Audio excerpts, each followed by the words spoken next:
Hey everyone, in this video we're going to take a look at the first story from chapter 43 of the Road to Latin textbook called De Gallia Omni I. So, like I always tell you in these videos, before we dive too far in, if you want to have more information about this chapter, whether it be vocab help or vocab games, things like that, grammar notes, videos, a bunch of practice problems, you can find them all on my website. Feel free to take a look at it.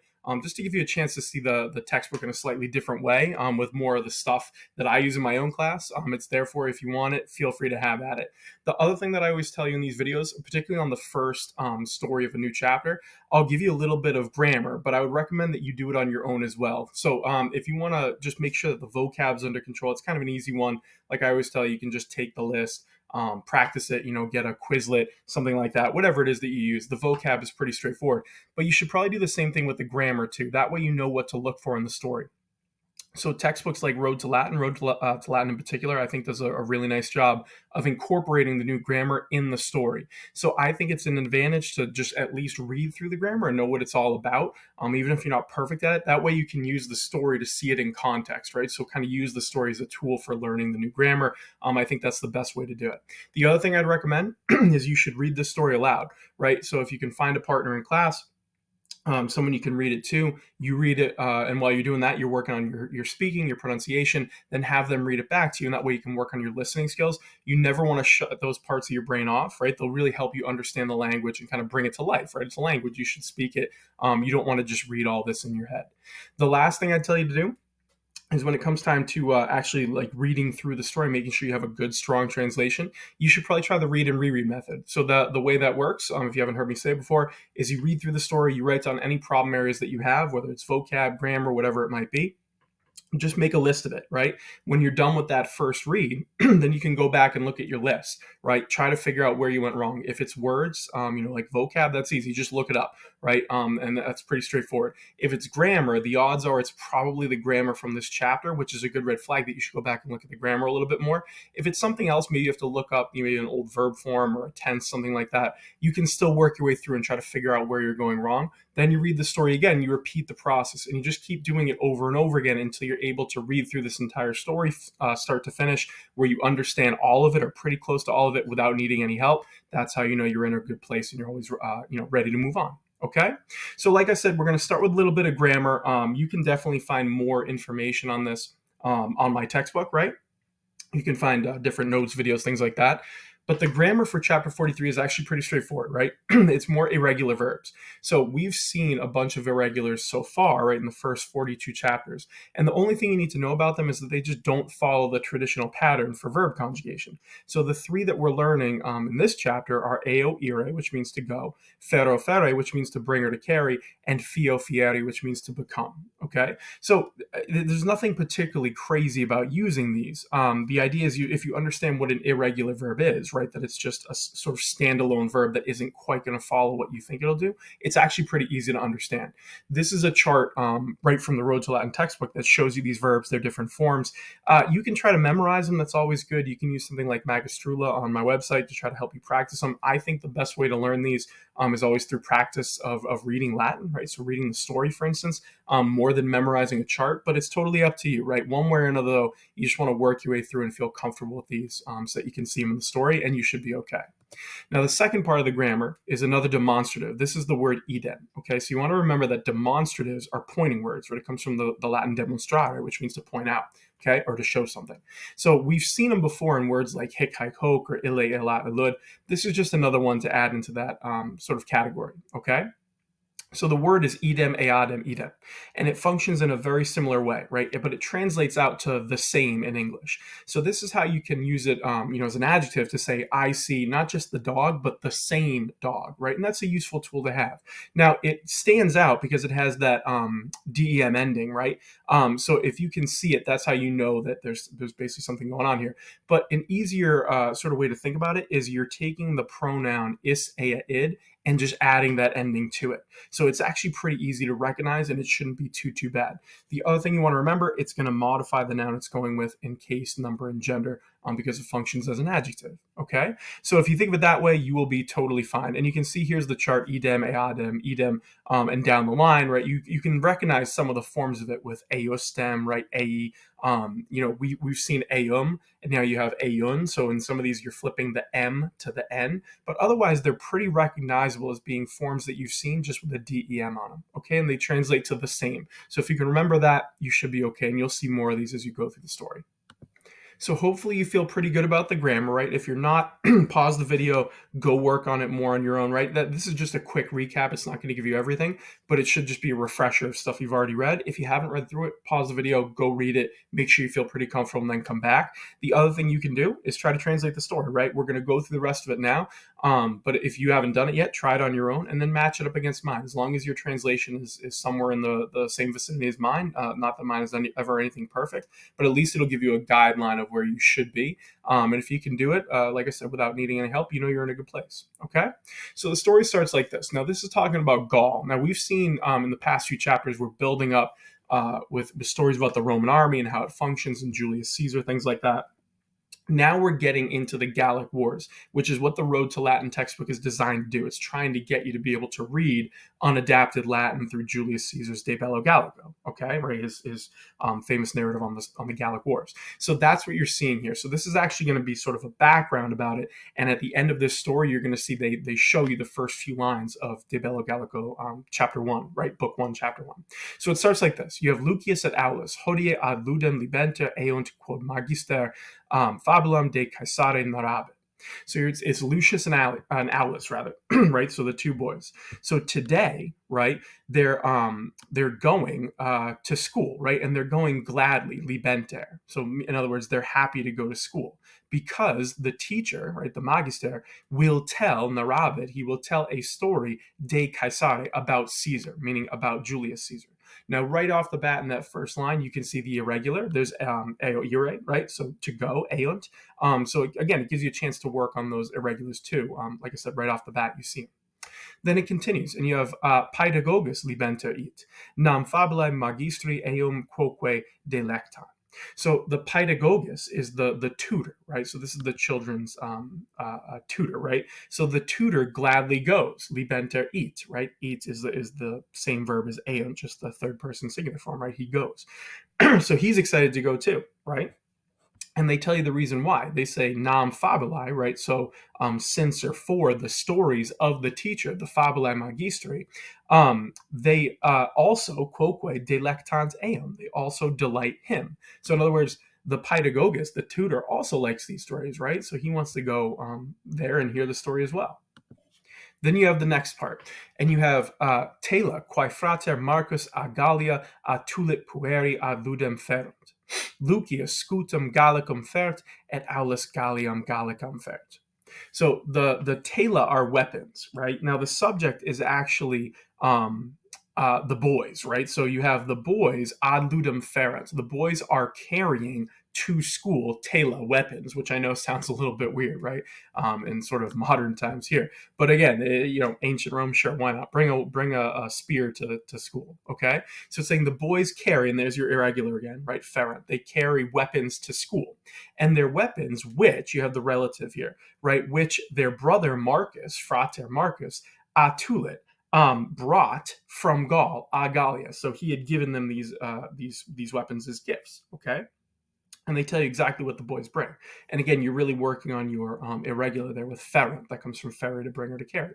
So you have Lucius, right? Lucius scutum Gallicum fer. So Lucius is carrying or brings a shield, a scutum, right? And it's a Gallic shield. Okay, so he has a shield of the Gauls, right? Sort of modern day France.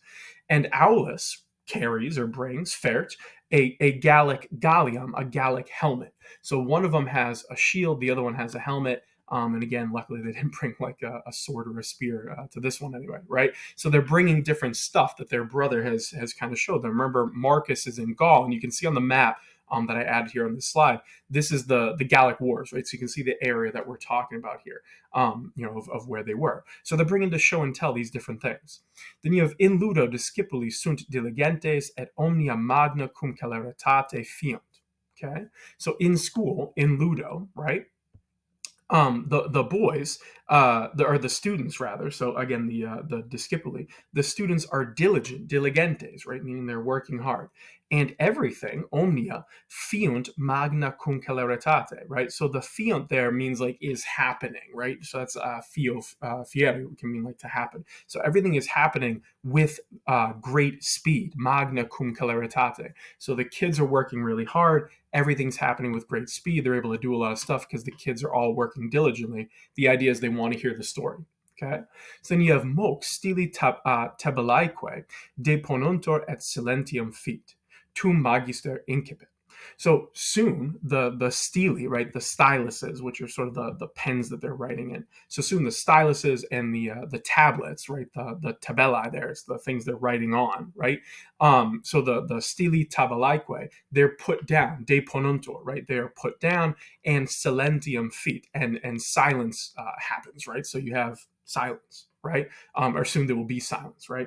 So then the magister, the teacher, incipit, right? He begins, so he starts speaking. Okay, so this is what he says. So the teacher says, "Ad multas terras caesar iet, et multos annos cum inculis earum terrarum bellum gessit." Okay, so Caesar is the subject. He's talking about Caesar in the Gallic Wars. He says Caesar went to many lands, ad multas terras, right? He went to many lands, and for many years, multos annos, right? Remember when you have the accusative, it's duration of time. So for many years, he bellum gessit, he waged war with the inhabitants, cum inculis, earum terrarum, right? The inhabitants of those lands, right? Is how you want to do earum terrarum, the genitive plural there. So he waged war with these people, which is true. Then you have a Gallia, Roma multa spolia tulet et propter magnas victorias imperator factus est. Okay, so a Gallia is from Gaul. Okay, so from Gaul, tulit he brought, right? He and this is the third principal part of ferre to carry, right, or to bring. So he brought to Rome, Romam. Remember, when you have the name of a city, you don't need a preposition. You can just use the accusative. It means to Rome. So he brought to Rome multa spolia, many spoils, right? The things that they capture. And I think we've spoken about this before, but the Roman army, when they would capture a place or defeat an enemy, you always take spoils of war, they're called, right? So all the stuff, and you bring them back. So he brought back to Rome many spoils. And propter, on account of or because of the magnas victorias, the great victories, factus est, he was made imperator, right? It sort of means like, later on means emperor. It doesn't really mean that here. The imperator is like the leader, right? The great leader. So he gets all this praise as the idea for all the great things that he does, okay? Then you have fortasse vos quoque mei discipuli, fietis magni duces. So the teacher again is talking, right? And probably Orbilius, right? And it says, perhaps you all too, my students. So mei discipuli there is vocative. He's talking to the kids. So he says, perhaps you all too, my students, will become fietis. There's the future there. You will become magni duces. You will become great leaders. So he's saying maybe you'll be great leaders, right, in the Roman army, just like Julius Caesar was. Okay, then he says, tum ad terras extremas ibitis et cum hostibus bellum geretis. So he says, then, right, if you become, great leaders, then you will go, right? Ibitis there again is your irregular verb, right? Ire, to go, just future tense. You will go to far off lands, ad terras extremas, right? To these far off lands, and you will wage war, right? Bellum geretis, you will wage war with the enemy, right? Cum hostibus, right? With enemies. So he's like, maybe you'll go off to these great places and do it. And then he ends his quote with this. He says, multa spolia et claros obsides Romam ferretis. So he says, you will bring, there's your, again, ferre, the future of it. So you all will bring multa spolia, many spoils, and famous hostages, claros obsides. You will bring spoils and famous hostages, Romam, to Rome, okay? So the teacher is kind of echoing to the kids what Julius Caesar did, and he's trying to inspire them by saying, maybe one day you'll be a famous Roman general and you can go off and do all these things. But the key idea is you're starting to see, in basically every line, you're seeing these irregular verbs to help you through them, okay? Then it continues with this. You have Iam diu mos est discipulos multarum terrarum commentarios belli Gallici a Caesare ipso scriptos legere. Semper eos juvat Caesaris verba legere. So it says now, right, for a long time, okay? So he's talking to the kids. He says, now, for a long time, right, most est, it is the custom. And sorry, this is not, let me backtrack. This is not the teacher or Billy's talking anymore. These are the actual authors of Road to Latin talking to you, the current Latin student. So when they say for a long time, it means since the time of students learning Latin in high school or school is really what he's getting at. It says now for a long time, it is custom, mos est, right? It's custom for students, right? Discipulos, of many lands, multarum terrarum, right? So it's custom for these students to read legere, right? That's really what we're getting at. To read the commentarios belli Gallici, right? To read the commentaries of the Gallic War, scriptos, having been written by Julius Caesar himself, a Caesare ipso, by Caesar himself, right? So it's saying it's customary for students of many lands to read, the commentaries of the Gallic Wars, which Caesar wrote himself, which is true. Okay, and then you have right after that you have the semper, right? So it says always it pleases them. So semper eos juvant, right? So always it pleases them to read the words verba legere, the words of Caesar, Caesaris, right? Which, I don't know, you can agree or disagree. I like reading Caesar. Some people don't. So it kind of is what it is. But the authors are saying that for a long time, students really like reading Caesar, and I'm sure that was true. Remember, this textbook is from the 1930s. Okay, then it says jam difficile est eius sententias intellegere, jam facile est. So you have difficile and facile, kind of these opposites. So it's talking about reading Julius Caesar, and it says now it is difficult to understand the sententias eius, right? Is difficult to understand his thoughts. Jam facile est, now it is easy. Okay, so I think what they're trying to do here is to say sometimes with the yam and yam to be like, like now when you're reading it, sometimes it's really difficult to understand, sometimes it's easy, right? Which is true. So when you read De Bello Gallico, some of it is very straightforward and some of it is a little bit trickier. Okay. Then it continues with this. It's still kind of in the middle of a paragraph. You have hodie est magnum gaudium in ludo americano nam magister fabulum ac Caesare scriptam legit. So today, right, it is the great joy, the magnum gaudium, right, is the great joy in an American school, in Ludo Americano, right, in an American school. It's a very sort of joyful day for magister, for the teacher is reading, right, legit, a fabulum, a story, scriptum, so a story having been written a Caesare, by Caesar. Okay, so written a story by Caesar. So again, it's hitting on this idea of like how happy the modern kids are to be able to read Julius Caesar, just like Aulus and Lucius would have been, right, in ancient Rome. Okay, so then you have this. You have magister iubet discipulos stylos tabelasque deponere. Okay, so the teacher, iubet, the teacher orders, okay, the students, the discipulos, to put down, deponere, to put down or put aside their stylos, their styluses, and their tabelas, right, their tablets, right, so their writing utensils, kind of the idea, okay? And then the teacher says, you have a quote, erit necesse, inquit magister, operum dare, quod multae sententiae sunt difficiliores. Okay, so it will be necessary, erit there is the future, so it will be necessary, says the teacher, right, inquit magister, to operum dare, to pay attention, right, is kind of one way to do it. I think the book has used that idiom before of like, to give your work, to give your focus, right? So saying it's important that you kind of pay attention here, okay? Because multae sententiae sunt difficiliores. So because many sentences, right, multi sententiae are very difficult. So there you have the comparative, right? The difficiliores. So many of them are very difficult. So saying you gotta pay attention. Okay, then you have in Ludo Romano magister fabulas narrabit, tum discipuli eas verbis istem redebant. Okay, so in the Roman school, or in the ancient Roman school, okay, the teacher, right, the magister, right, will tell stories, right, so it will fabulas narrabit. Okay, then the discipuli, the students, redebant, they were repeating them, right, eas, they were repeating them. And you have verbis istem, right?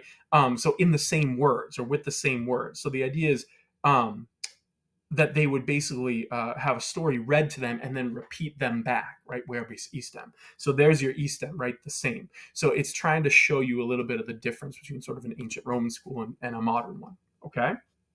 But either way, that's the idea, right? They're going to just repeat them, okay?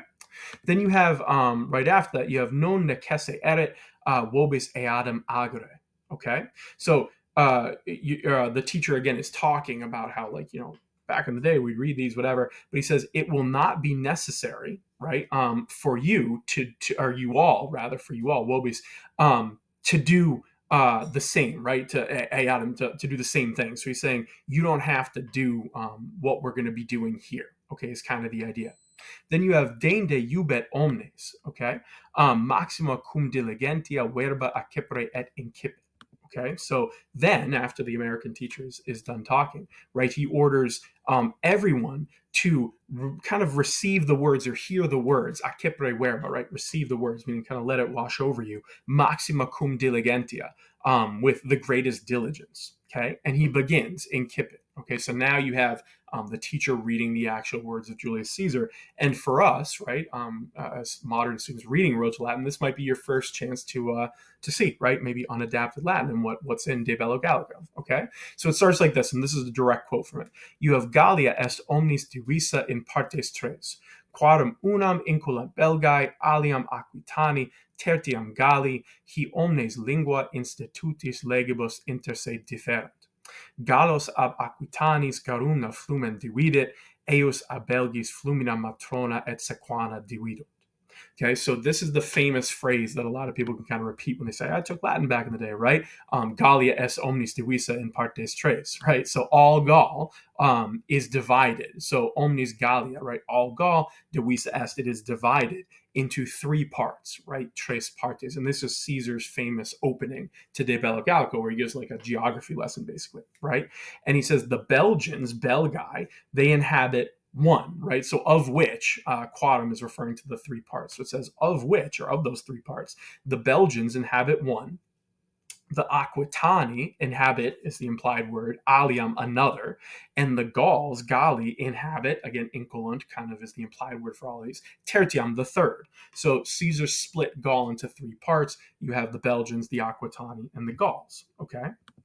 And you can see if you're looking at the map that I gave you here, they're not quite labeled, but the Aquitani are down in the sort of southern part of France. You can see them labeled there. The Gauls are sort of the middle part, right? You're going to see the Helvetii are really who he focuses on. And the Belgians are in modern day Belgium, right? So that northern part, you can see it on the map there, okay? So he lays out where the three divisions are, okay? Then he says all of these, he omnes, right? These all differ, different. They differ among themselves, inter se, with respect to lingua, language, institutis, right? Institutions or custom, and legibus, and laws, right? So he says they're all different from each other in terms of these things. Then you have the Garumna Flumen, right? The Garumna River divides the Gauls from the Aquitani, right? So Gallos ab Aquitani. So it's saying you divide the Gauls from the Aquitani with the Garumna River, and you have the Flumina Matrona et Sequana dividam. So the Matrona and the Sequana rivers divide them, eos, meaning the Gauls, them from the Belgians, ab Belgis. So he's listing the sort of geography of what's separating the Gauls in the middle from their southern neighbors, the Aquitani. You can see the Garumna River is labeled on this map. And from the Belgians, right? So if you go up there, you have the Matrona and the Sequana, and you can see there, if you were to zoom in close, you can see them labeled there too. Okay, so hopefully this translation, this story made some sense, right? It's the first look. It might be your first look as a Latin student at seeing unadapted Latin through the words of Julius Caesar. It might be your first taste of De Bello Gallico. But now we've hit a point in Road to Latin where you have enough under your belt. The book is transitioning for the rest, right? The next basically 7 chapters into giving you pieces of De Bello Gallico. Some of them are unadapted. Some of them have little tweaks to it. But the idea is to get you ready to be able to read Julius Caesar. So you're going to get a heavy dose in terms of the Gallic Wars and what happened there. Okay? If you have any questions at all on my translation or anything I wasn't clear on, feel free to put them in the comments below. I'm always happy to help you out. But otherwise, keep at it, keep reading and practicing. And again, you're aiming to hit a point where you can read through all this. You understand it all. You don't need any help. If you can hit that point, you know you're ready to move on. Good luck.